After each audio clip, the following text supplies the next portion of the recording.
میرا نام ثنا ہے۔ میں ایک بہت ہی خوبصورت لڑکی ہوں۔ میری رنگت اتنی گوری چٹی تھی کہ مجھے ہر وقت اپنی خوبصورتی پر ناز رہتا اور یہی سوچتی رہتی کہ کوئی بھی لڑکی مجھ سے کم ہی خوبصورت ہوگی جتنی زیادہ میں خوبصورت ہوں۔ کوئی لڑکا مجھے دیکھ لے گا تو دیوانہ ہی ہو جائے گا۔ اسی طرح میرا معمول تھا کہ میں جب بھی بازار میں جاتی کسی بھی لڑکے کو مجھے اپنے پیچھے لگانے کے لیے اتنا زیادہ وقت نہیں لگتا تھا، کیونکہ مجھے شروع سے ہی لڑکوں کے ساتھ یاری دوستی کرنے کا شوق رہا ہے اور میں ان کے ساتھ ٹائم گزاری کا کام کرتی تھی۔ 1-2 مہینے ان کے ساتھ ریلیشن میں رہتی اور اب مجھے اس کام کی عادت سی ہو گئی تھی۔ لڑکوں سے پیسے کھانا اور پھر ان کو 1-2 مہینے باتیں کرنے کے بعد چھوڑ دینا میرا مشغلہ بن چکا تھا، لیکن کبھی بھی مجھے کسی سے پیار نہیں ہوا۔ پھر میری زندگی میں ایک ایسا شخص آیا جس نے میری زندگی پوری کی پوری بدل کر رکھ دی۔ میں آج بھی خود پر یقین نہیں رکھتی کہ میں وہی ثنا ہوں، شوق سی، چنچل سی۔ ہوا کچھ یوں کہ میرے بڑے بھائی کا نام ریحان تھا۔ ریحان بھی ایک لڑکی سے پیار کرتا تھا اور اس سے شادی کرنا چاہتا تھا۔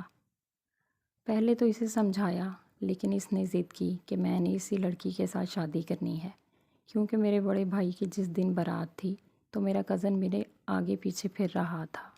میں نے نوٹ نہیں کیا۔ مجھے بھائی کے ولیمے والے دن جا کر پتہ چلا کہ یہ میرے پیچھے کیوں پھر رہا ہے۔ میں نے دل میں سوچا کہ چلو یہ بھی تو میرے پیچھے پھر رہا ہے مجنوں بن کر، چلو کیوں نہ اس سے بھی کچھ پیسے کھاتی ہوں اور کچھ چیزیں بھی لیتی ہوں۔ لیکن مجھے کیا پتہ تھا کہ ان چیزوں کا بدلہ مجھے کس صورت میں ملے گا۔ تھا تو وہ میرا کزن، لیکن بہت ہی زیادہ تیز تھا۔ اس نے میرے بارے میں محلے کے لوگوں سے باتیں سنی ہوئی تھیں، اس لیے مجھے تھوڑا بہت جانتا تھا۔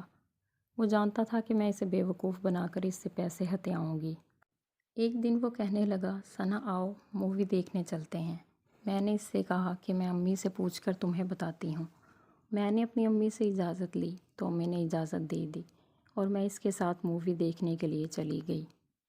میرا کزن دل میں سوچ رہا تھا کہ آج میں اس کا غرور توڑ کر ہی رہوں گا۔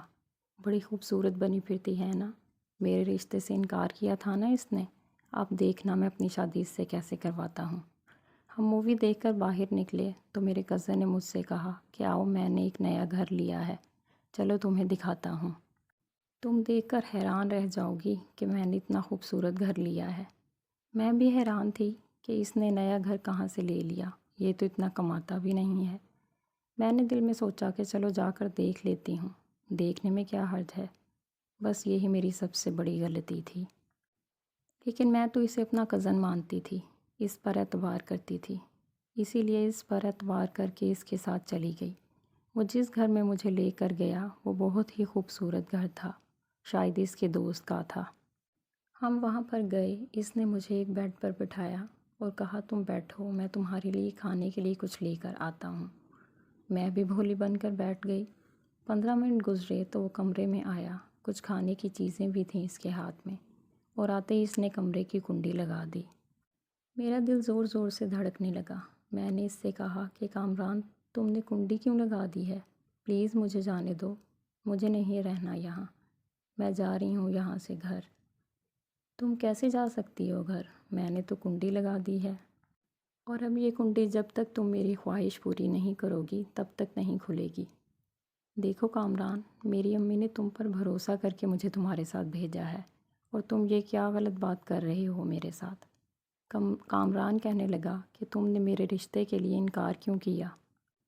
میں تمہیں دل و جان سے چاہتا ہوں، میں تمہیں اپنا بنانا چاہتا ہوں، لیکن تم نے میرے سارے خواب توڑ دیے۔ میں تمہارے ساتھ اپنی زندگی گزارنا چاہتا ہوں، لیکن تم نے سب ختم کر دیا۔ اب ایک بار پوچھ رہا ہوں، شادی کرو گی مجھ سے کہ نہیں؟ دوبارہ نہیں پوچھوں گا۔ میں نے پھر اس کو نہ کہہ کر انکار کر دیا کہ نہیں نہیں نہیں، میں تم سے شادی نہیں کروں گی، تمہاری اتنی گھٹیا سوچ، میں تم سے کبھی شادی نہیں کر سکتی۔ تو کامران کہنے لگا کہ پہلے تو ہم نے عزت کے ساتھ تمہارے گھر رشتہ بھیجا تھا، تب تو میری یہ گھٹیا سوچ نہیں تھی، لیکن تم نے مجھے خود مجبور کیا ہے یہ حرکت کرنے پہ۔ میں کامران سے معافی مانگنے لگی کہ پلیز مجھے معاف کر دو، پلیز مجھے جانے دو۔ کامران مجھے کہنے لگا کہ جب تک تم شادی کے لیے ہاں نہیں کہو گی تب تک یہاں سے نہیں جا سکتی، اور اگر ہاں نہیں کرو گی تو آج میں اپنی خواہش پوری کر کے تمہیں کسی کو منہ دکھانے کے لائق نہیں چھوڑوں گا، اور تمہیں پھر مجھ سے ہی شادی کرنی پڑے گی۔ دھیرے دھیرے کامران میری طرف بڑھنے لگا اور اس نے مجھے اپنی باہوں میں دبوچ لیا۔ میں بہت ہی چیخی، چلائی، لیکن میری مدد کو کوئی نہیں آیا اور اس نے وہ سب کچھ کر ڈالا جس کا مجھے ڈر تھا۔ پھر اس نے مجھے گھر اتارا اور اپنے گھر چلا گیا۔ میں کچھ دن تو صدمے میں رہی اور پھر ایک دن میں نے اپنی امی سے کہا کہ آپ کامران کی امی سے بات کریں اور میری شادی کامران سے ہی کر دیں۔ میری امی بڑی حیران ہوئیں کہ پہلے تو تم کامران سے شادی کے لیے مانتی نہیں تھی اور اب خود ہی شادی کا کہہ دیا ہے۔ میں نے امی سے کہا کہ امی پلیز، بس میں مزید بحث نہیں کرنا چاہتی، بس آپ جا کر بات کریں اور میری کامران سے شادی کر دیں۔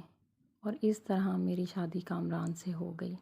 آج میں کامران کی بیوی ہوں، لیکن وہ ساری شوخیاں میرے اندر سے ختم ہو چکی ہیں۔ میں کامران کو اچھے طریقے سے نہیں بلاتی اور اسے اس بات کا بہت دکھ ہے۔